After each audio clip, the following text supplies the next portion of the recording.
G'day everyone, welcome back to another episode of the Australian Property Investment Podcast. I'm your host, Aaron-Christie David, and each episode we bring in someone who maybe I personally know, or maybe someone who's a top thought leader in the industry of property investing. And today's guest, I have to say, I am pumped to bring on Ross LeCain. Welcome to the show, mate. Oh, it's great to be here. Thanks for having me, Aaron. Mate, it's been a long time, and I say that because we've known each other for a long time. We go back quite a while. I won't indulge how many years, but mate, I've seen your journey. I've seen your journey as a mortgage broker. I've seen you build an incredible business.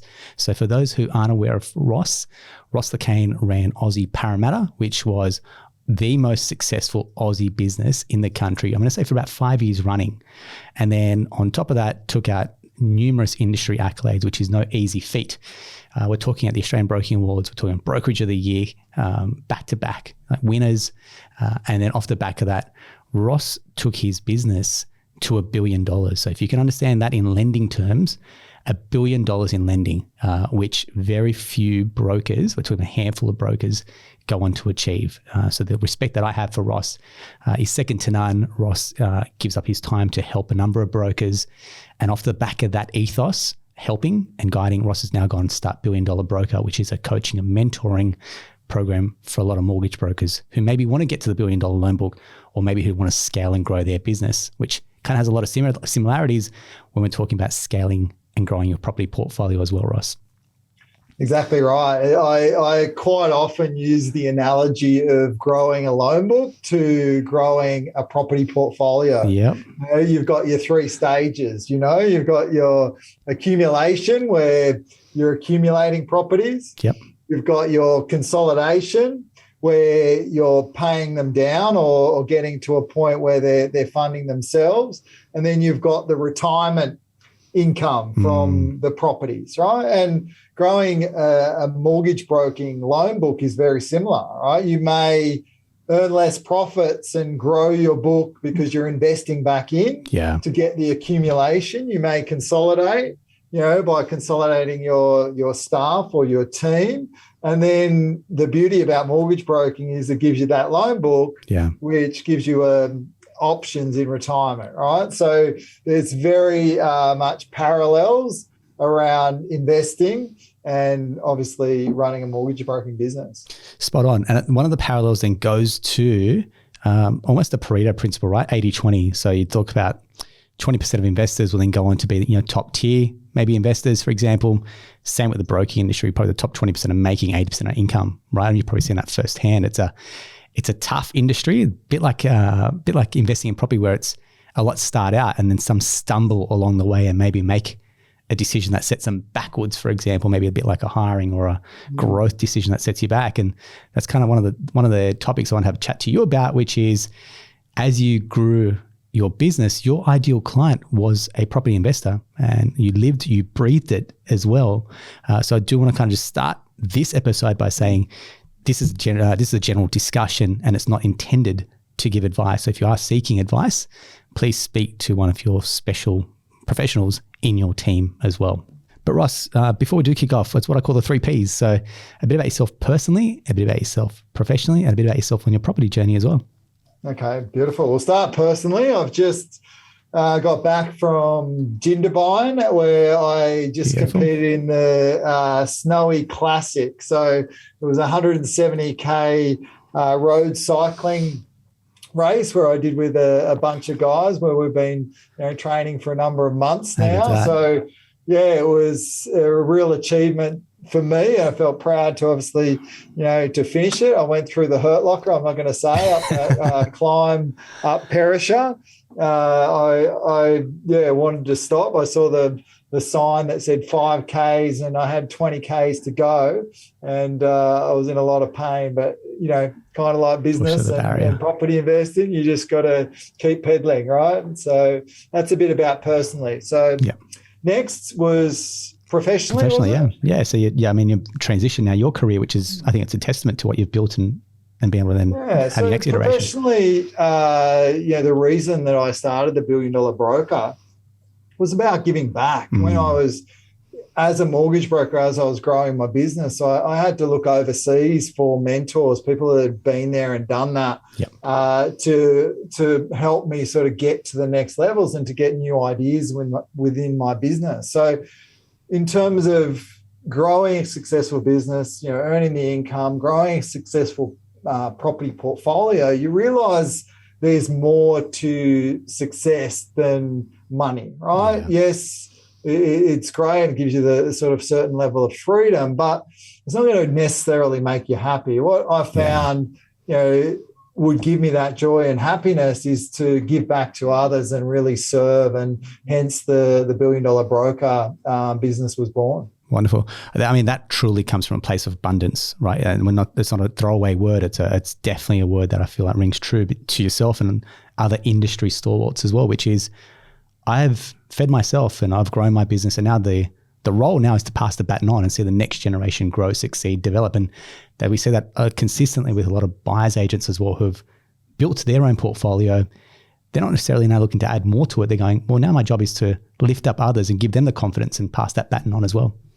Yeah, exactly right. And it's hard, right? A lot of us get in that selfish sort of point where we get to that point, and it takes courage to step away from doing what you're doing that has always worked. You step away from the herd. Kind of like the leap in, buying your first property. You've got to get outside that comfort zone, right? You see a lot of property investors have that analysis paralysis where they've done so much analysis. They've been to all the seminars, they've read all the books, yet they're yet to take that step out the comfort zone to buy their first property, right? And sort of in business, it's the same. As we're sort of growing a business, there's junctures in your career where you're going to have to make that decision to do something that to go from a place that's working to something that you may not know will actually work out. But it's that leap of faith to be able to sort of take that step and to be able to do that. Wonderful.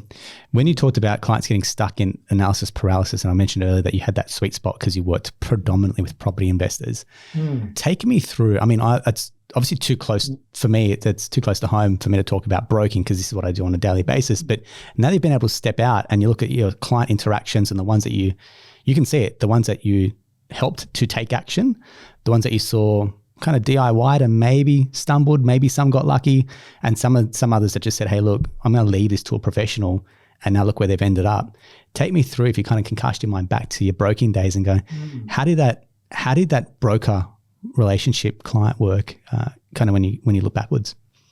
Yeah, I mean, you make a great point, right? In terms of there's the people that like to DIY, as you said. There's the people that like to engage a team of professionals around them, and there's the people that do their own research and don't do anything, right? Yeah. So if you look at it, the people who I found were the most successful were the people who surrounded them with a great team, right? So whether that be a good broker like yourself, Aaron, is really central to that point. And, from there, I'm sure you've got recommendations into good buyers agents, good property managers, good solicitors, etc., right? To help people on the journey. And the thing I've found why that is most successful is because there's an opportunity cost,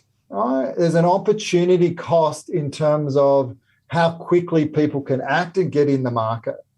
And let's face it, I know my life, and I'm sure your life, Aaron, with kids, with running a business, with everything that goes a lot. One thing that most of us have in common is we don't have a lot of time, right? And when it's your own home, there's motivation to get into that dream home and to scour realestate.com and, really get a good understanding of the market.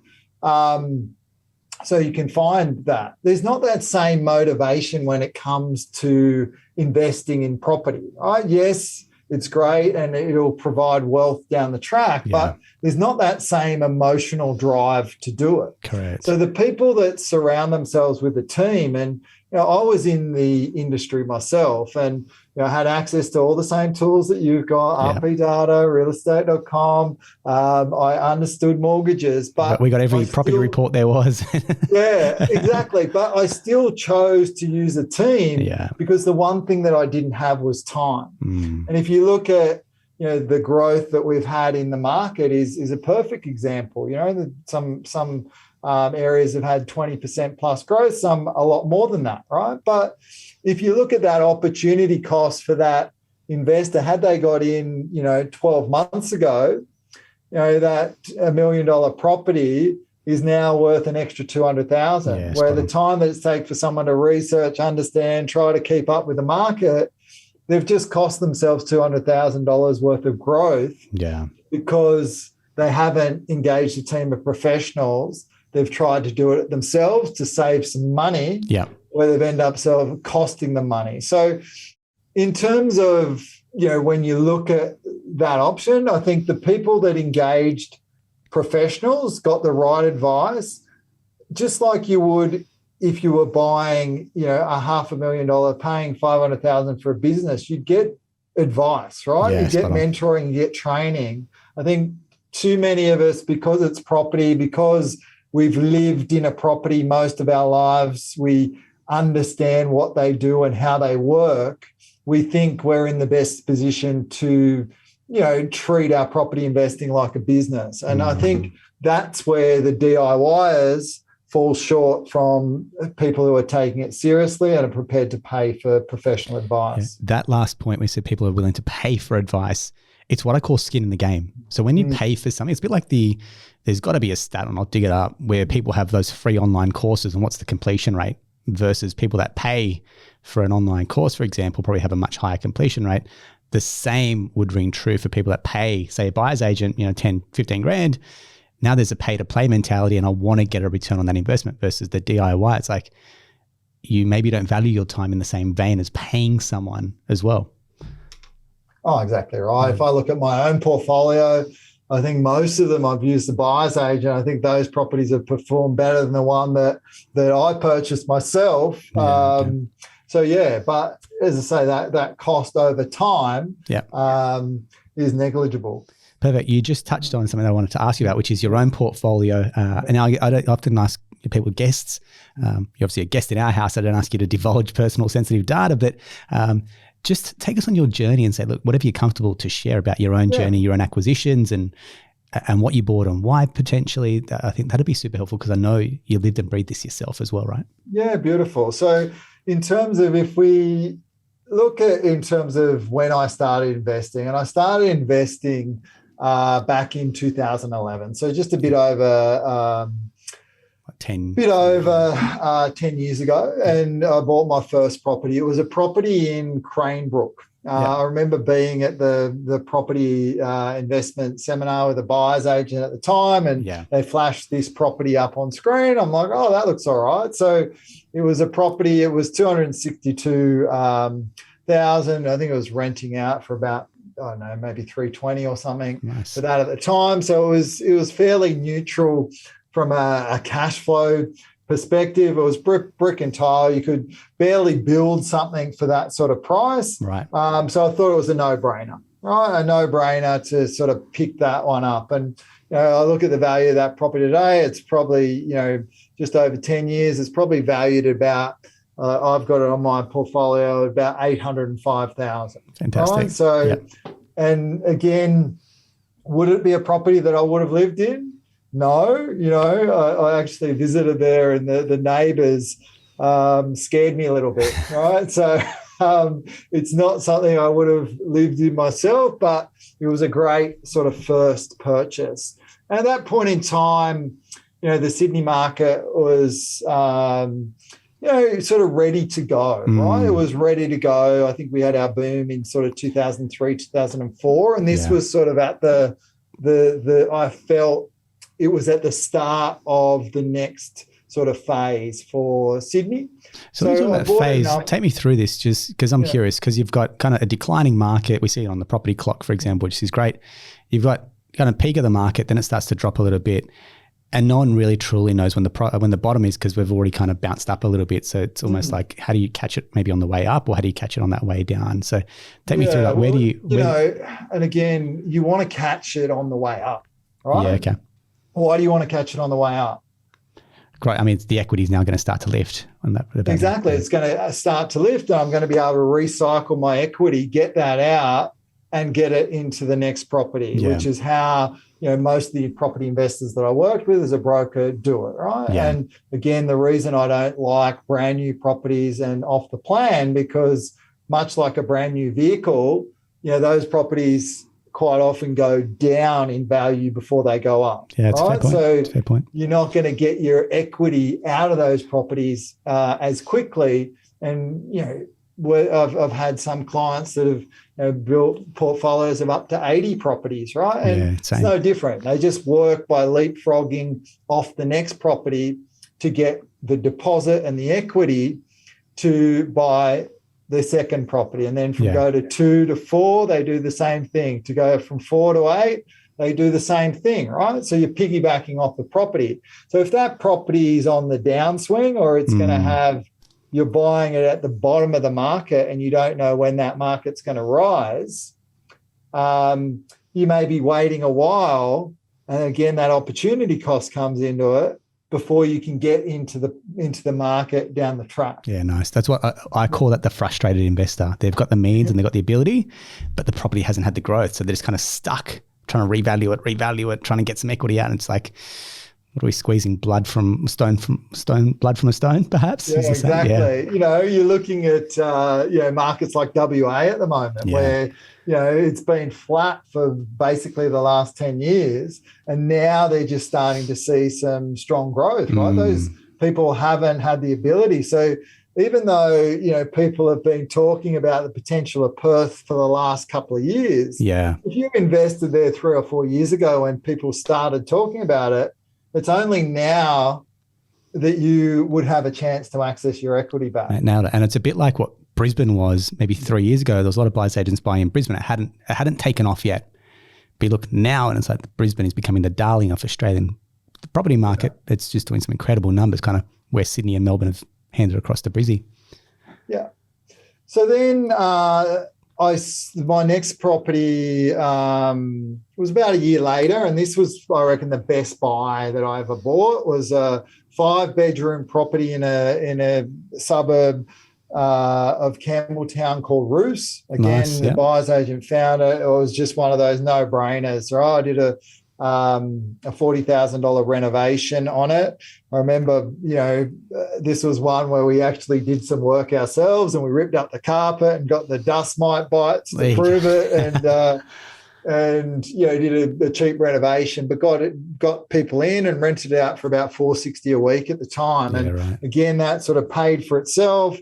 But that property is nearly tripled in value in 10 years. Unreal. Right? So the value on that property is probably about 910 today.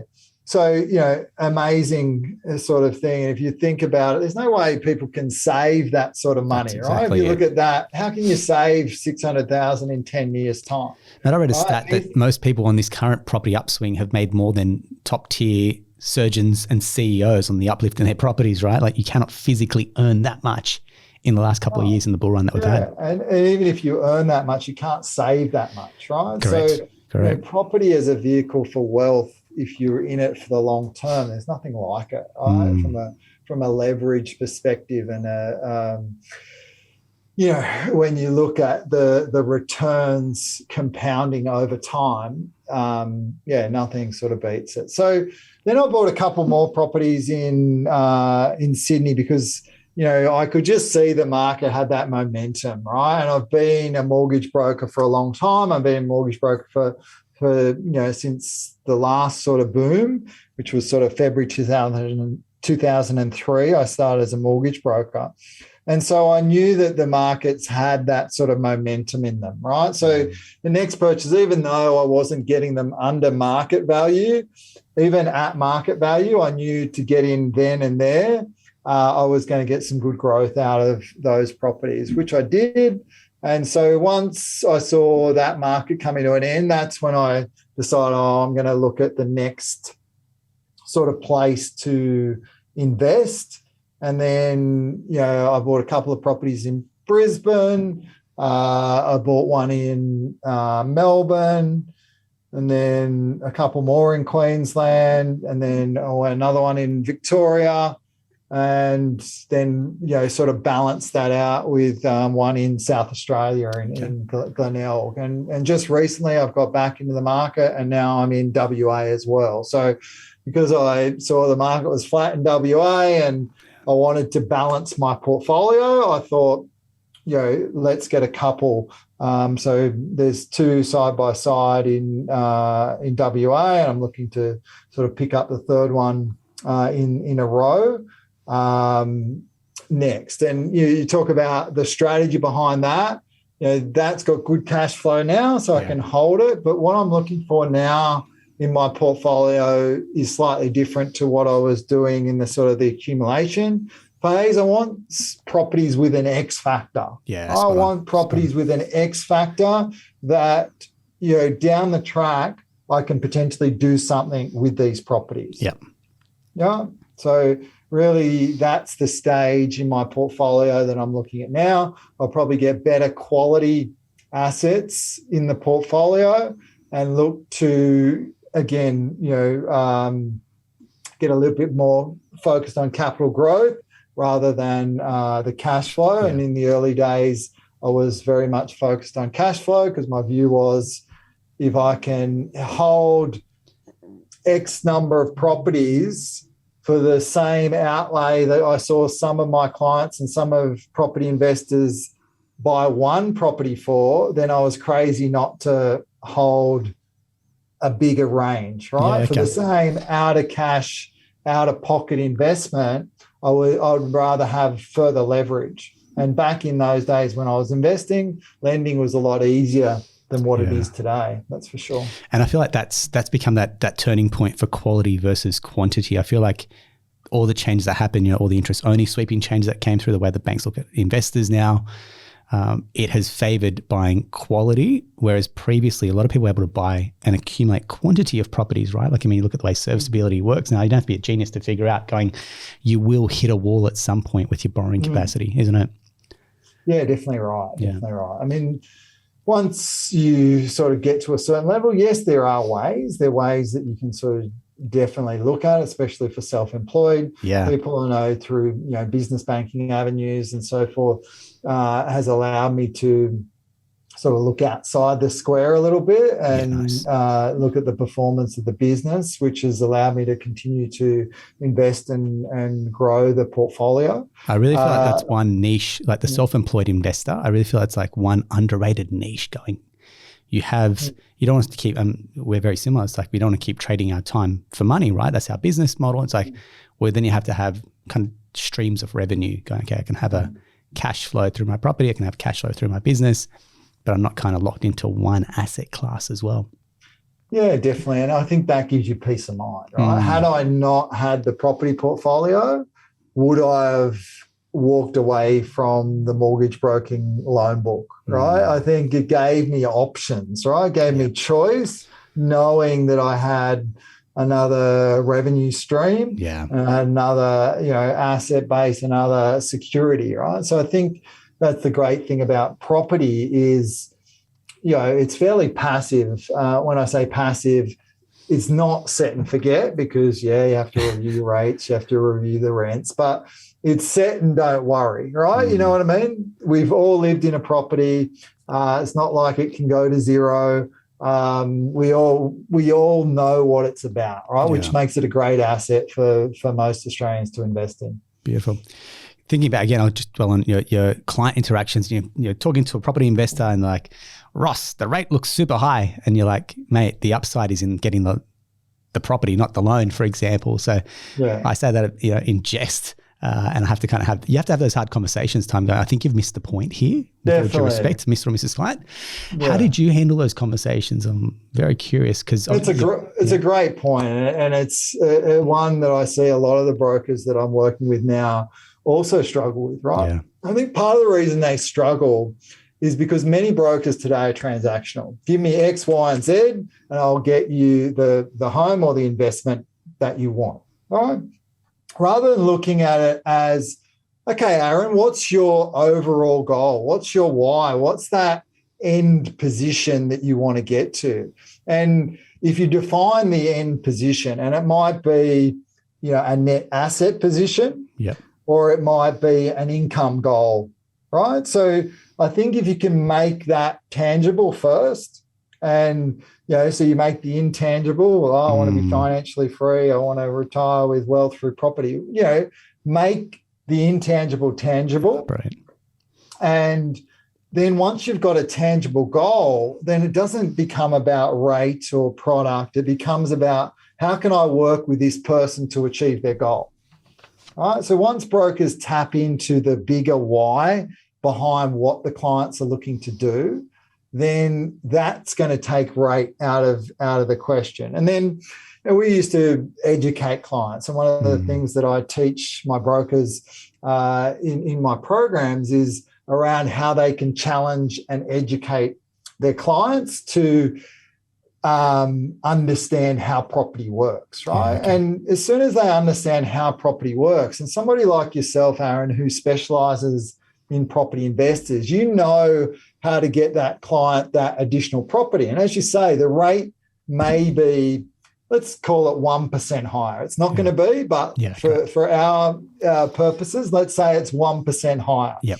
Right, so 1%, let's say the property is 600,000. So 1% on 600,000 is $6,000, right? But if you look at the growth of that property, and you look, and even at a conservative level of growth, like the average is probably 6.9 for houses, about 5.9 for units, so probably around 6.4. But if we say 5% growth, right? So that property, if you've a broker that's allowed them to buy an additional asset worth $600,000, that property will grow each and every year by $30,000. Yeah. Right? So yes, it's cost them, again, it wouldn't be 1%, but it's cost them 1% extra in interest rate. Yep. Cost them $6,000 additional, but every year in growth, they'll make 30. Yeah.